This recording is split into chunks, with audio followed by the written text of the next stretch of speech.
Welcome to the Tinfoil Rabbit Hole. My name is Steve. I am coming to you, of course, from deep down within our tinfoil rabbit hole. This podcast is brought to you by the Insensitive Network. You can find it on their website, insensitivenetwork.com, as well as on Spotify, Spreaker.com, iTunes, Google Music, and others.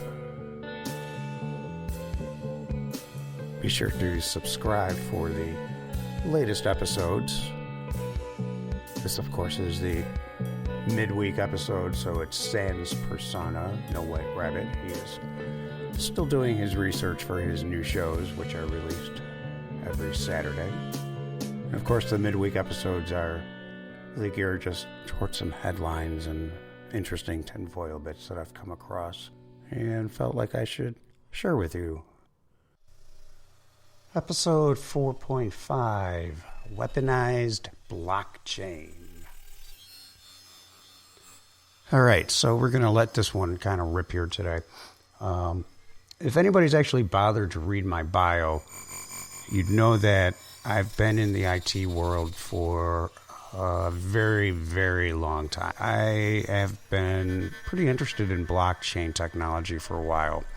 And of course, crypto and altcoins, they're a natural built-in part, so to speak, of blockchain. The Bitcoin and the crypto coins, the altcoins and stuff, they're all built on top of blockchain technology. I read my first article on blockchain, which was more of a theoretical type of white paper, back around 1997 or so. So blockchain is not a new thing. It's new to the mainstream masses. It's new for those that are getting into cryptocurrencies and programmable and some of the stuff that you can program on top of blockchain. There's different versions of blockchain. There's your private blockchain, your public blockchain, and your it's kind of like a hybrid type of blockchain where it's a combination of public and private. Most of your cryptocurrencies, especially Bitcoin nowadays, they're built on public blockchain technology, and there is a reason for that, why it's not private, and we'll maybe touch on that a little bit. So until recently, I've been looking kind of deeper into blockchain and its uses, and of course Bitcoin and the other altcoins like Ethereum, Dogecoin, a ton of other stuff. The blockchain technology, in my opinion, is probably going to play a huge role in our lives within the next 5 to 10 years max. There's all kinds of stuff that you can build on top of blockchain.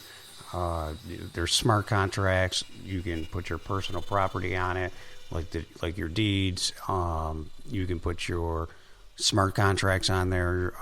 You can license out your content that you've created, whether it's maybe music or illustrations, art, things of that nature. So blockchain is going to be really, really big coming over the next 5 to 10 years.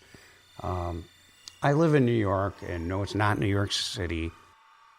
For the last 6 months, I've been casually looking into buying some altcoin, some Bitcoin, but mostly some other affordable and programmable cryptos, Ravencoin, things like that. And I do have to say that I'm pretty one pissed off guy right now.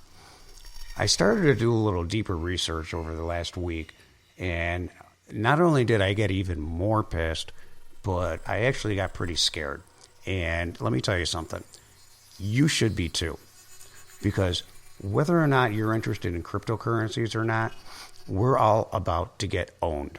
Big time. Let's start with a little primer on blockchain technology. Because we really need to understand how blockchain technology works in the first place.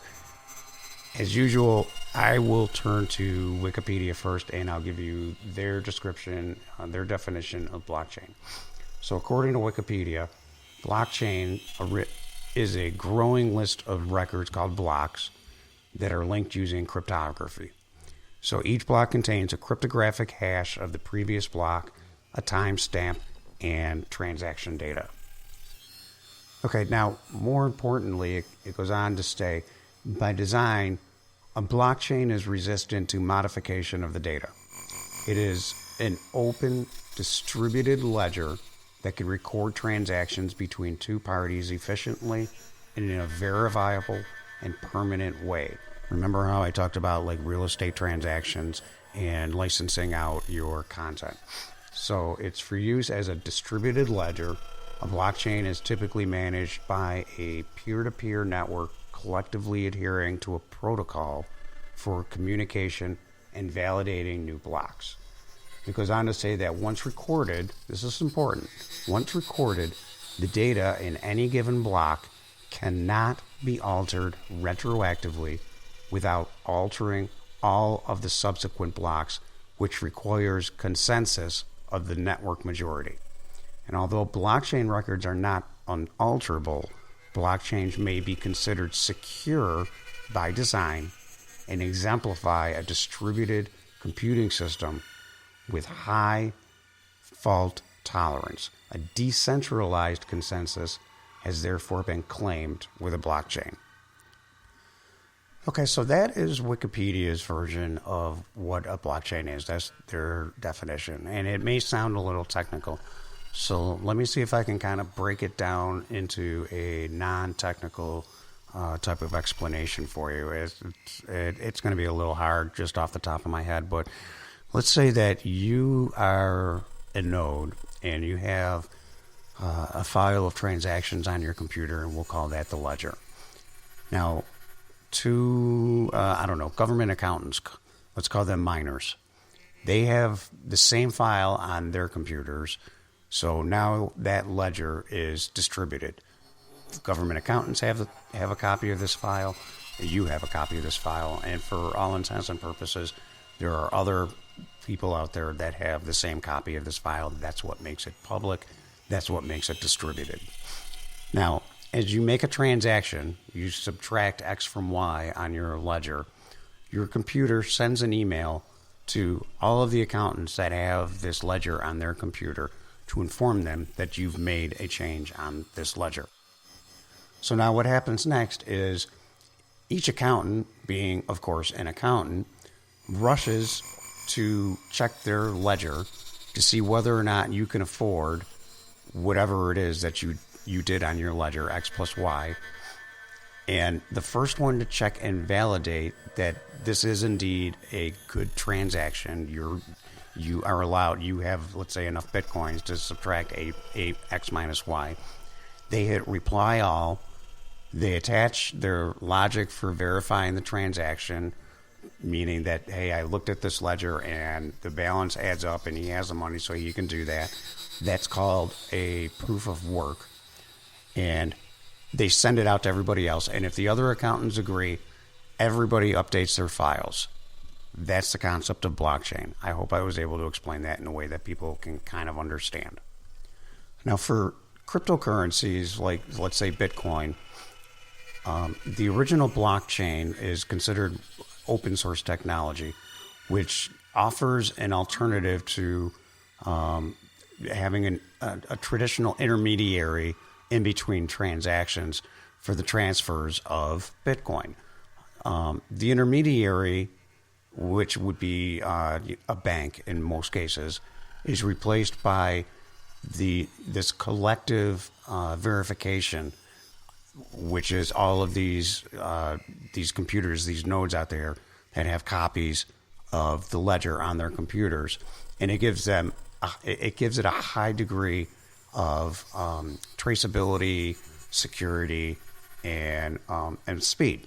And the way you can look at that is like in kind of a more everyday way of life type of thing. If you have ever sent money overseas, it usually passes through the intermediary being the bank.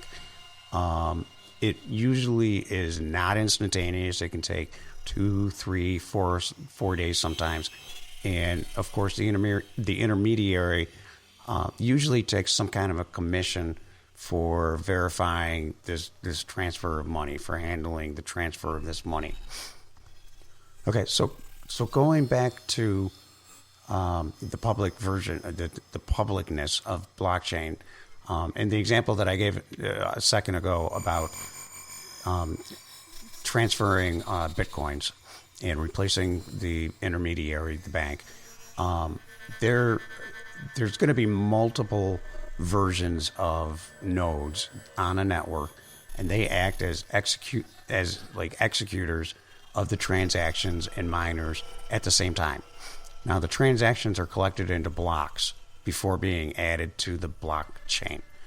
Miners receive a Bitcoin reward based upon the amount of time it takes to compute whatever it is that they're trying to work out, whatever that transaction is. They compute whether the transaction is good, whether it's valid, what's the correct mathematical key to link the block of the transactions into the correct place in an open ledger. And as more and more transactions are executed, more Bitcoins kind of like flow, if you will, into this virtual money supply. And the reward that these miners get in Bitcoin's case actually reduces every 4 years until the production of Bitcoin will actually cease. Bitcoin holds value sort of like a precious metal because there is a limited supply of Bitcoin. That's what gives it value. Just like gold and silver, there's a limited supply of gold and silver, henceforth why it has the value that it has and why it retains that value. Now, I mentioned earlier that there's a couple different versions of blockchains. There's your public, private, and hybrid. Blockchain technology doesn't have to exist publicly. It can exist privately, where the nodes are simply points within a private network. They're all on, let's say, computers inside, XYZ Bank, and those act as the same way. They act as a distributed ledger. They're just not available to the public. And I'm not even going to get into hybrid at this time because it's really not overly important that we understand hybrid. But you do need to understand that public blockchains and private blockchains are two different things, and you can still have cryptocurrencies and stuff built on top of either one. It's just that one is going to be available on a public-wide basis, and it's validated. Any transactions are validated by peers in a public basis, whereas a private one, all those transactions are validated within XYZ Bank. That's really the long and short of it. So now many states, they regulate cryptocurrencies. And New York State, of course, is probably one of the toughest. So purchasing Bitcoin, example, in New York State requires me to sign up at an authorized exchange that King Cuomo has granted a bit license to, of which there's only 5 of them. Yeah, 5 of these exchanges. And the reality is, let's face it, they only exist because New York State wants to know how much money you have. Plain and simple. Bit licenses are there to do one thing, and that's to tell the government how much money it is that you have that's not in a cash fiat, like, money, physical paper, and physical coins in your pocket. They want to know where all your money is. They want to know where it came from. They want to know where you're sending it to in the altcoin world. That's called divesting it. If I want to take my money and spread it out among a bunch of different coins, I'm divesting my cash. Note the word divest. I'm not looking to put money into cryptocurrencies to invest. I was more interested in divesting it. I'm not interested in necessarily getting into the world of investing. If I wanted to do that, I'd get into the stock market, and I certainly wouldn't do it with cryptocurrencies, and there's a big reason why.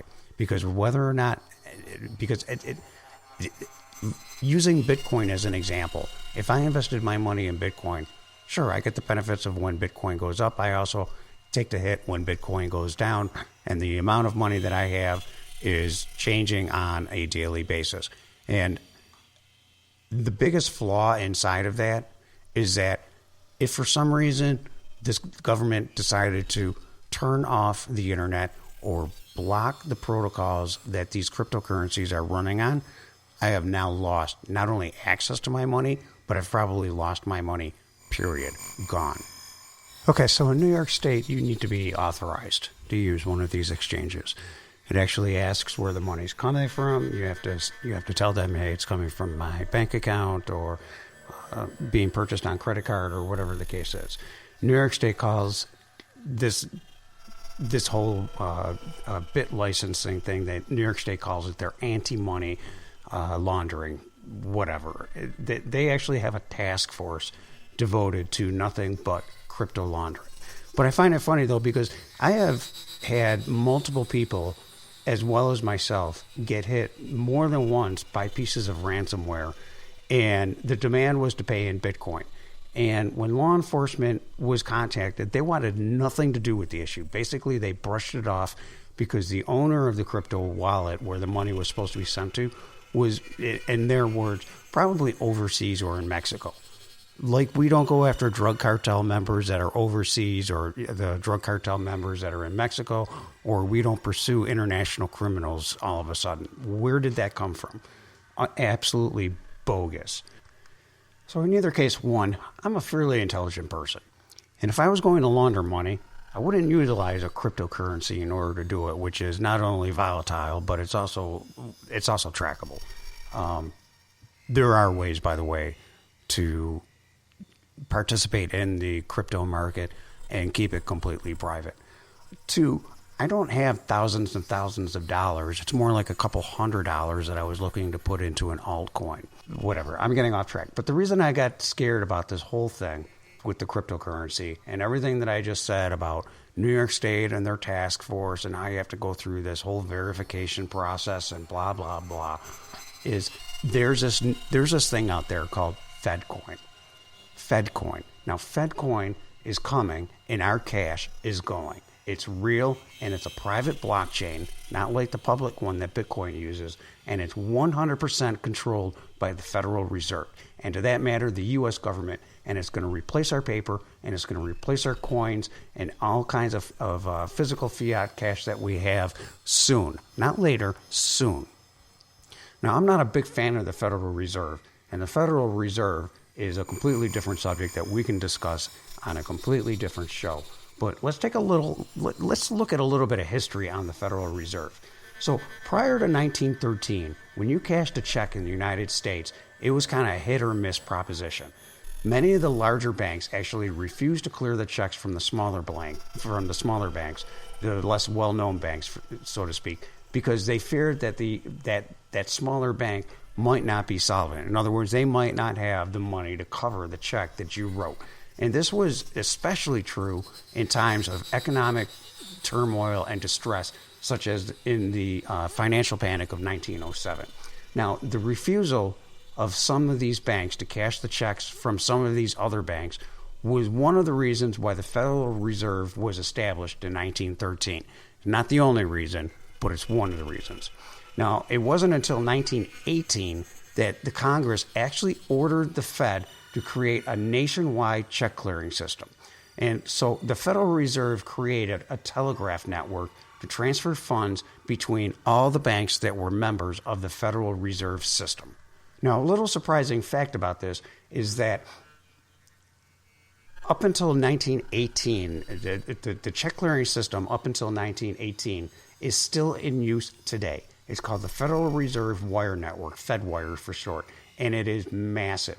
Now, Fedwire processed more than $835 trillion, that's trillion with a T, $835 trillion worth of transactions in 2015. In 2016, the value of the transactions dipped a little bit by 8.1%, down to $767 trillion because of a slow economy. But even still, that's more money changing hands every 9 days than the entire GDP of the United States. It's absolutely massive. So oh man, I hate to do this. This show is already like almost 24 minutes long. You know what? Let's do this. Let's go over to Wikipedia and see what Wikipedia has to say about the Federal Reserve, because again, that's a topic for a completely whole show by itself.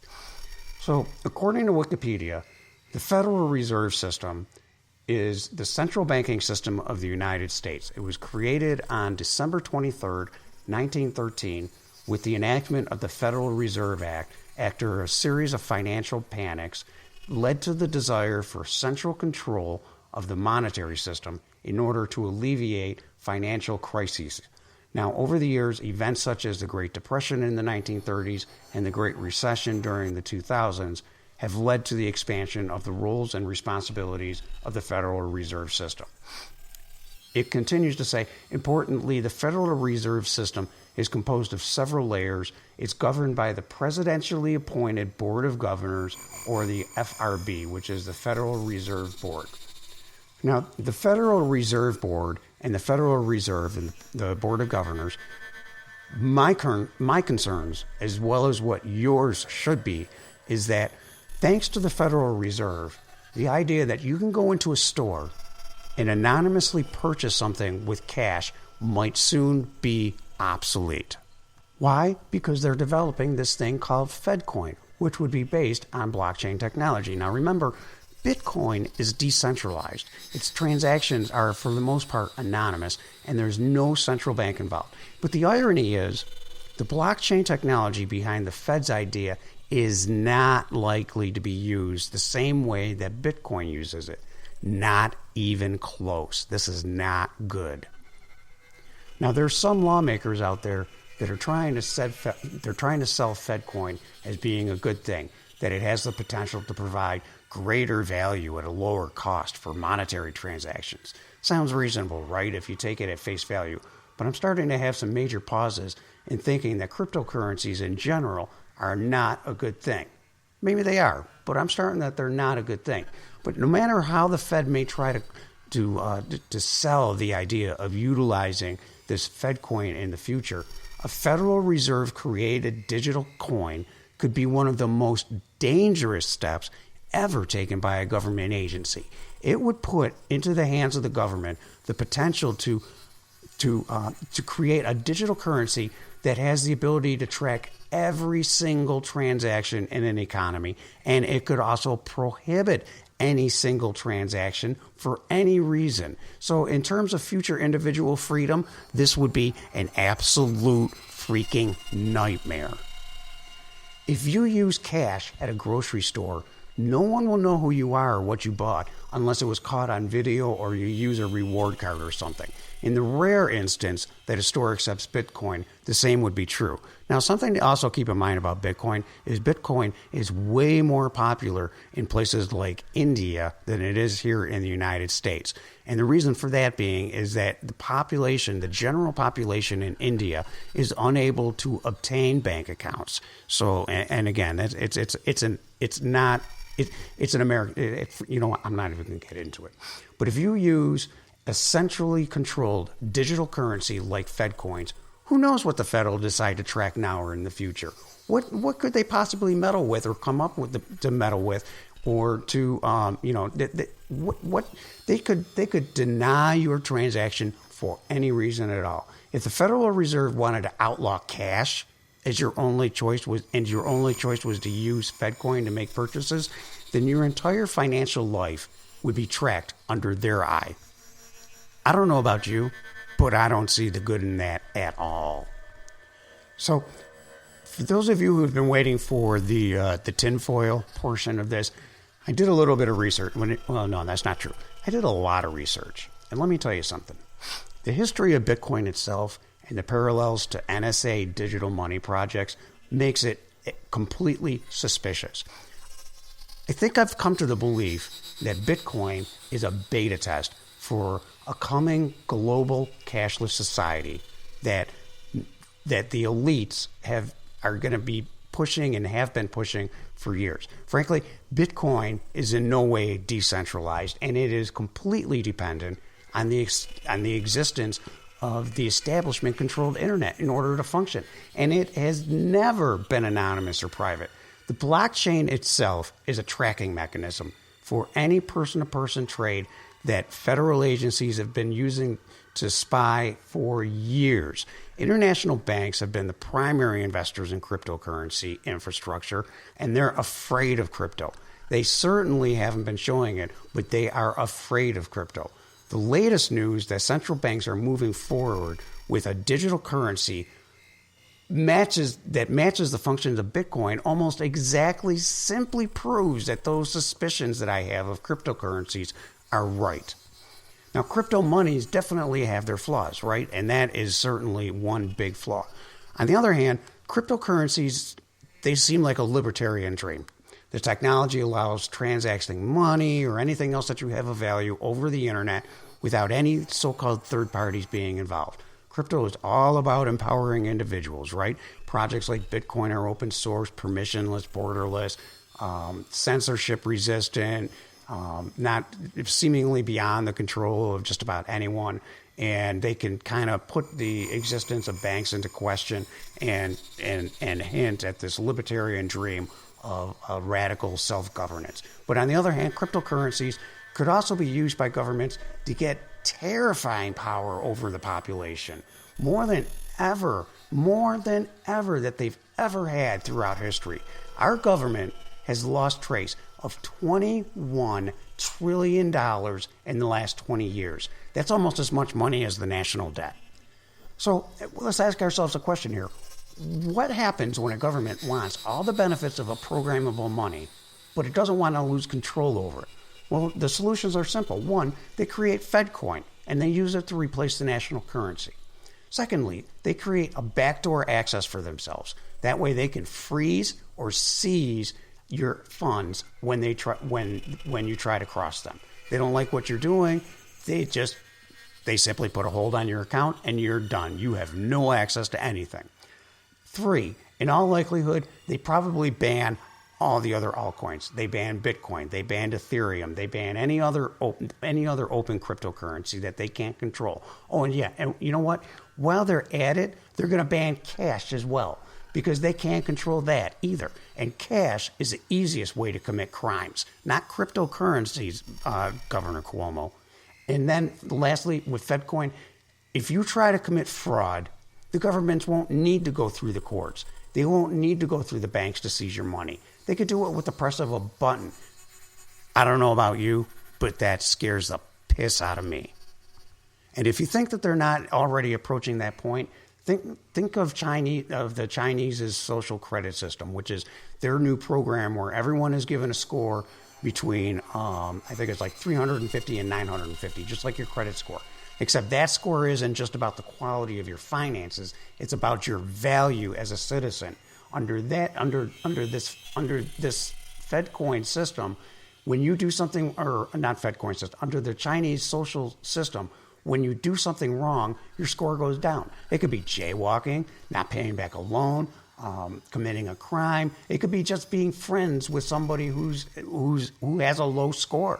When your social score goes down, so does your quality of life in China. A low social score means limited access to finance, higher interest rates and taxes, and sometimes even slower internet speeds. So if it goes if it goes too low, you can't send your kids to a private school, or you can't buy a plane ticket or a train ticket anymore. The point is that to make a life for you and your family as the Chinese system, their whole point is to make your life as miserable as it possibly can be if you don't do and behave exactly as the government wants. Now, I don't know about everybody else, but to me, this sounds like one big, giant dystopian nightmare. But it's happening right now. The Chinese government is actually ahead of its goal of implementing the system.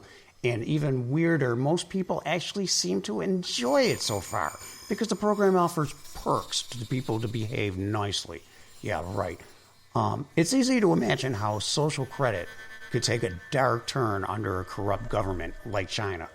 Because once that is implemented on a nationwide basis, nothing prevents them from ruining your score if, say, you go to the wrong protest or vote for the wrong party. You know, social credit is leveraging money to become the ultimate system of control. That's all that it is. And I bring this up because it seems to me that Fedcoin is the missing ingredient for China to implement that system nationwide.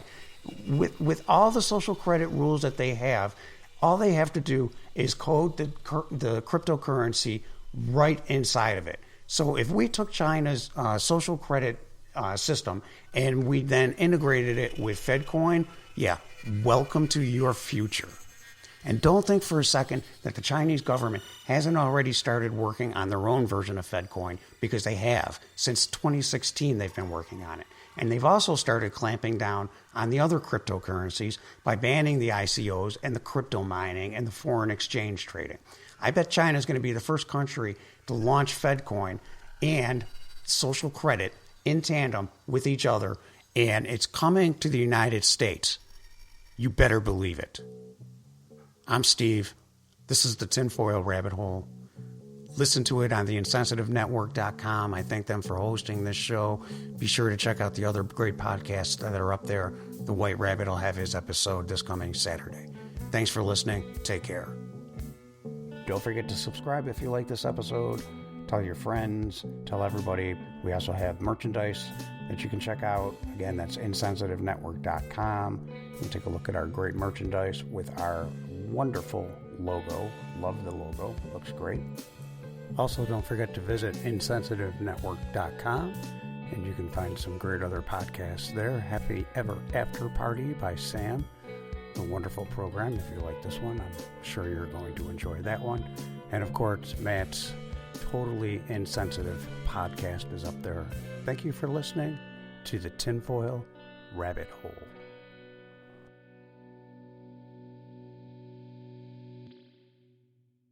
Where the hell is Tesla?